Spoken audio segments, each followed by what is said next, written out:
Hi friends, Living Fit with Laura. On this beautiful, beautiful day, I want to encourage us to get out and get our exercise.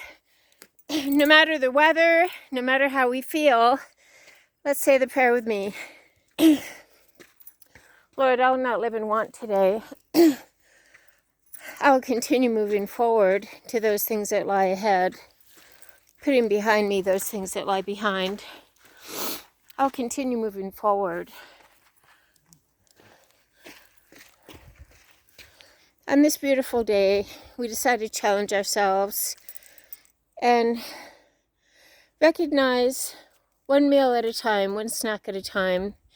If we are eating out of hunger and fueling our bodies, or if we are compulsively eating or reacting to something, or quote unquote comforting ourselves with junk food because we are frustrated that we cannot control people, places, or circumstance. I'm on month 2 of this lean out, and I've started to feel my clothes feel fit differently. I'm one belt notch smaller, and feeling the belly fat start to get a little bit smaller. But what I'm noticing is that it's not about the food, it's about how we see the food. Do we eat out of hunger to fuel our bodies? If we did, we would be eating quality food. We would not be reaching for the junk, because to crave junk food all the time is a very unhealthy habit. I've been avoiding kind of a lot of emotional issues. Realize I've had to ditch the junk food in this lean out plan, and it's been really enlightening and eye-opening to me to realize the years and years that I have been running to food or running to chocolate or peanut butter as a way to manage uncomfortable feelings, as a way to cope. And basically, we all have irritating people in our lives. We all have circumstances that are disappointing. We get disappointed with ourselves, and we have disappointments from other people when we have expectations in the way. But comfort food, running to food, is never the answer. Now I watch TV with a glass of water instead of a bag of popcorn. The box of Raisin Bran has sat in my cupboard uneaten for 6 weeks. I used to come home from work and have a bowl of Raisin Bran to calm the stress. A lot of carbohydrates there, a lot of calories. But now I am learning to sit with the uncomfortable feelings. And they're not that bad. Actually, we say to ourselves, so what? We say, so what? That many people are self-absorbed and are unaware of how they affect you. So what that our lives aren't perfect, circumstances aren't perfect. We focus on our blessings. We focus on the good things.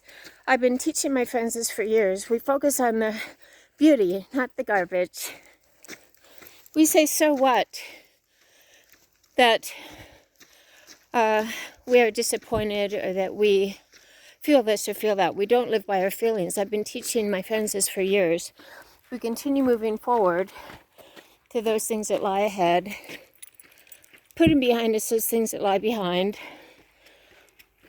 learning from the uncomfortable feelings that we have. They are our teacher. For myself, many of the uncomfortable feelings that I have had to deal with without running to food, without having a handful of chocolate chips, without going to the jar of peanut butter, this mindless eating, this anesthetizing. When we have mindless eating, we anesthetize ourselves with snacks. We are not just dealing, we are avoiding. And a lot of it has to do with acceptance. We accept those things we cannot change. We have the courage to change the things we can. And we have the wisdom to know the difference. We cannot change people, and we do not expect this or that from anyone. Otherwise, we are a prisoner to our expectations, and we are unable to live a good life. So on this beautiful day, I'm running out of breath because I'm wearing my ankle weights. We decide not to be a prisoner to others. We are not a prisoner to our expectations. We are not reactive to other people's behavior. As I've told you, people will surprise you. We never put our faith and trust in people. Because why? People have their own agenda, their own quirks, and I would say in the 90th percentile, people live in the little me bubble. That is why I encourage us to not live in the little me bubble, because we miss out on so much when we do that. And it's a human tendency, and so we redirect our focus off ourselves many times a day. So on this beautiful day, on this beautiful, beautiful day, we say, thank you, Lord, for this gift of 24 hours. Thank you for the gift of life. Thank you for reminding me that my life is sacred, that I have a purpose, and that purpose is to make another person's life better, to leave a legacy of hope. Hope is having optimism, persisting in everything. I have a purpose in this life. I will live each day in the present with passion, purpose, and powerfully, and not have my mind on myself, because that is the road to misery. So on this beautiful day, we say, this is the day my Lord has made. I will rejoice and be glad. I'll keep my eye on you, on the sun, S-O-N. I'll forgive myself for falling short, and I will do a little bit better today.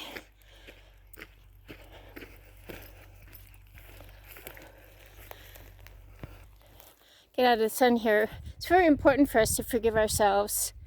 All the years I've spent in eating comfort food that were junk food that kept me overweight and avoiding the real issues. Many of the issues for me are simply accepting people and not expecting anything, and not being a doormat, not giving away my joy to other people, not saying yes when I want to say no, and not offering excuses. We just say, I'm not comfortable. We don't owe people an explanation. If people's behavior makes us uncomfortable, we know we cannot change people, so we choose whether or not we want to be in the midst of their company. If people's behavior upsets us so much that we are derailed, then we have to carefully take a step back and decide whether it is worth our mental health to be around that person. Other people cannot bother us or hurt us unless we allow them to. So I tend to be very generous with people. I tend to be maybe a doormat.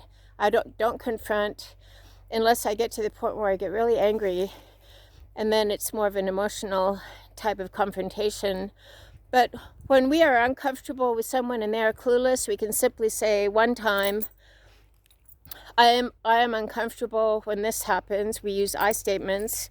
Most of the time that person is clueless, so we have to decide to accept other people and just love on them. We love and listen to people. We do not expect anything from people because they are not here on this earth to babysit us. We are here on this earth to be a light to the world and to love people and make their lives better.